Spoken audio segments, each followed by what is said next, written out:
On va aller vivre aux Bahamas, toi et moi. On va siroter des mojitos à longueur de journée. Le vieux ringard. Salut, c'est Pablo Mira pour les 10 essentiels, plus ou moins essentiels, de JQ.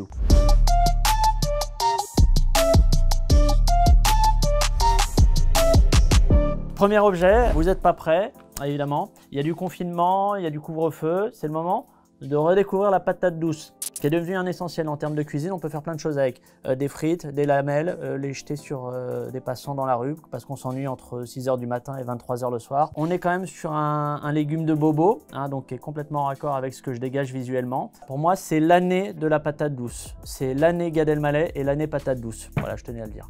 Deuxième objet, alors là évidemment on est sur un essentiel, pas essentiel mais un peu essentiel, c'est le masque. On n'est pas sur du masque chirurgical qui vous fait ressembler à Georges Clooney dans Urgence. Non, là on est juste sur un masque de Hong Kong, d'Asie du Sud-Est. En tout cas, je sais qu'on n'est pas sur l'Amérique du Sud, c'est tout ce que je peux vous dire. Pourquoi les masques? Tout simplement parce que c'est joli, ça décore un intérieur, ça renvoie aux différents masques qu'on peut porter socialement en société, notamment vous deux les gars. Je vous ai vu, vous êtes dans des personnages, vous êtes pas vous-même depuis le début de cette vidéo. Je suis vraiment dingue de masques et j'en ai partout chez moi. Et ça, on me l'a ramené. D'ailleurs, je demande aux gens que j'aime, donc je vous demande de me ramener des masques si vous partez en voyage, c'est-à-dire dans 10-15 ans, que vous pouvez dépasser la frontière française. Si vous allez à Andorre, par exemple, et que vous achetez une cartouche de clope, pas cher, 10 €, eh bien vous me ramenez des masques de Andorre, ça me fera toujours plaisir.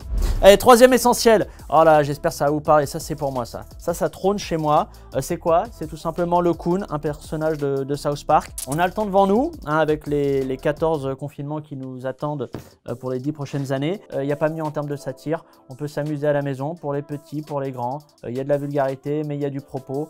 On est sur du génie. Le personnage d'Eric Cartman est un génie de la satire, il faut regarder ça encore et encore. Quatrième essentiel, c'est quoi? Tiens, oui, on va prendre ça, ça marche aussi. Un GTO. Alors là, on est dans l'univers du manga. Pourquoi GTO? Que je crois c'est l'un des mangas les plus drôles que je connaisse. Le personnage, il est fou. Un peu un côté Nicky Larson City Hunter, c'est-à-dire complètement immature, pas pro des fois. Et puis quand il s'agit de devenir sérieux, on est sérieux, on est au rendez-vous du tournage de JQ. Et donc je trouve que c'est exceptionnel, c'est presque intemporel dans ce que ça décrit des personnages, dans ce qu'ils ont dans leur caractère, dans les relations entre eux. C'est vraiment très bien. Il y a d'autres variantes, il y a les Young GTO, il y a les GTO 14 jours de vacances, je ne sais plus comment ça s'appelle. Mais il faut mater celui-là, le GTO de base. Voilà, bon là c'est un volume, c'est un gros volume. Ils ont sorti une édition où ils regroupent les 24 volumes en un seul livre. C'est impossible à lire physiquement, mais c'est intéressant. Alors là, ouais, on n'est pas dans l'univers de Mister V, je vous le dis tout de suite. Nouvel essentiel, c'est quoi? Attention, je ne fais pas de placement de produit. Des chaussures de tango. Pourquoi? Parce qu'il faut quand même s'entretenir quand on est bloqué chez soi. Donc ce qu'on peut faire, on peut danser le tango avec maman. Elle aime ça, c'est de la danse à la fois sensuelle et à la fois élégante. La danse c'est très important. La danse, souvent, quand on est un bonhomme, on dit la danse, à part le hip-hop, c'est un peu de la merde. Eh ben non, il faut faire du tango. Et ça n'a aucun rapport avec mes origines, puisque je suis d'origine espagnole. Et le tango, c'est, les gars, argentin, exactement. T'as pas réagi, c'est extrêmement raciste. On est sur la manette de PS4. Le nouveau meilleur ami de l'homme, le chien, c'est fini. Ça coûte cher, c'est sale, ça aboie, c'est triste, ça fait l'amour au mollet. Non, là, la manette de PlayStation, c'est l'avenir. Déjà parce qu'il y a la PS5 qui va sortir. Tiens d'ailleurs les gars, je tenais à vous préciser, si vous avez une interview à me proposer pour la fin d'année, c'est mort. Je mets fin à ma carrière quand la PS5 sort. Je n'existe plus après. Camouflage optique, je n'existe plus. J'y joue beaucoup plus depuis 3 ans parce que mon co-auteur, qui est évidemment très dur à cadrer professionnellement parce qu'il joue trop aux jeux vidéo, m'a dit quand même tu devrais l'acheter, il y a Red Dead 2 qui arrive et tout ça. J'ai fait ouais attends, je veux pas replonger, attends. Parce qu'à une époque j'allais très loin dans les jeux vidéo, j'étais à La Chapelle, sous le pont là tu vois.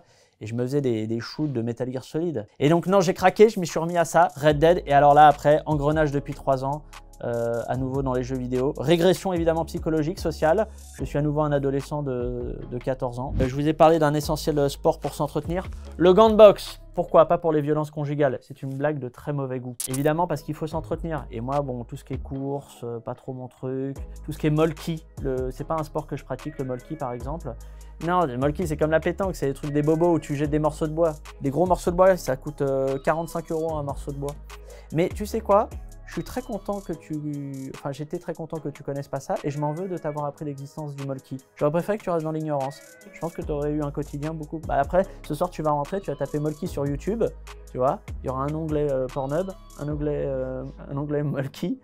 Et tu ne seras pas forcément un meilleur être humain en sachant ce qu'est le Molki, je suis désolé. Mais la boxe, hein, j'en fais depuis tout petit pour apprendre à me défendre dans la rue, évidemment, contre des personnes plus imposantes que moi physiquement, comme toi par exemple. C'est à cause de gens comme toi que j'ai appris à faire de la boxe. Hein. Ça, tu le sais pas. Hein. On était dans le même collège, tu te souviens de moi un peu ou pas? Tu m'avais tapé pour mes pogs. Bon, alors là, évidemment, on en profite, c'est la petite bouteille de rhum. Alors attention! Je suis pas du tout en train de faire l'apologie de l'alcoolisme hein, ou de l'alcool tout court. C'est du rhum, c'est pas de l'alcool. C'est du jus de soleil, comme dit Joey Star. Et ça peut aider au quotidien. Voilà. Bon là, la bouteille est un peu entamée. Il faut dire que je l'ai commencé il y a un petit moment. J'ai commencé il y a 24 heures. J'ai horreur de l'alcool. Ce qui a l'air paradoxal avec une bouteille de rhum dans les mains. Mais le rhum, c'est le seul truc que je trouve sympathique, tolérable et festif. Ok, nouvel essentiel. Alors c'est quoi? Ah ouais, j'ai vu une vidéo où il y avait Freddy Gladieux qui disait oui, j'ai un carnet où j'écris des vannes. Plus personne n'écrit des vannes dans un carnet, vous le savez bien. Hein, tout le monde écrit sur un fichier Word les vannes. Bah moi j'ai ce document papier qui est ma vie, c'est vraiment mon ADN. Si on me le vole, je suis au chômage technique. C'est en gros ma doc sur comment je vois les vannes, comment ça s'écrit, c'est que des trucs de technique de vannes. Et c'est un peu tous les trucs que j'ai observés depuis 2012, depuis que j'ai cofondé le Gorafi, et que j'ai observé qui sont des grands principes et des grandes techniques de comédie qui marchent. Quand je bute et que j'ai pas d'inspiration sur un sujet, bah, je vais replonger dans ma technique et je me dis ah oui c'est vrai, il y a cette technique de vanne qui existe aussi. Je peux peut-être arriver à créer une vanne à partir de ça. Un essentiel, absolument pas essentiel pour le coup, parce que s'il n'y en a plus dans la société, bon bah la société n'ira pas plus mal, mais elle sera moins jolie. Bah, c'est de la poésie, putain. Là, je vous ai pris Pablo Neruda. Alors, est-ce que ça a un lien avec mon prénom? Oui, parce que c'est exactement le même prénom. Vous êtes vigilant et ça me plaît. La légende dit que mon père m'aurait donné ce prénom après avoir lu un recueil de Pablo Neruda. Hein, et non pas après avoir vu un épisode de Narcos, parce que ça n'existait pas à l'époque. C'était vraiment un poète genre ouf, il faut vraiment lire ça, c'est dingue ce qu'il y a dedans. Et en cette époque où on se pose la question de qu'est-ce qui est essentiel ou pas, les livres ou pas, je crois que la poésie, c'est le style littéraire le plus inutile dans la littérature, l'essai étant peut-être ce qu'on va appeler le plus utile, ensuite le roman et la poésie. Et ben, je trouve que c'est bien de garder une petite part d'inutilité et de choses non essentielles dans notre quotidien. Voilà. Voilà, c'était les 10 essentiels de JQ. Abonnez-vous à la chaîne, hein, parce que sinon Esteban et Tim qui ont filmé ce format vont être abattus par la DRH.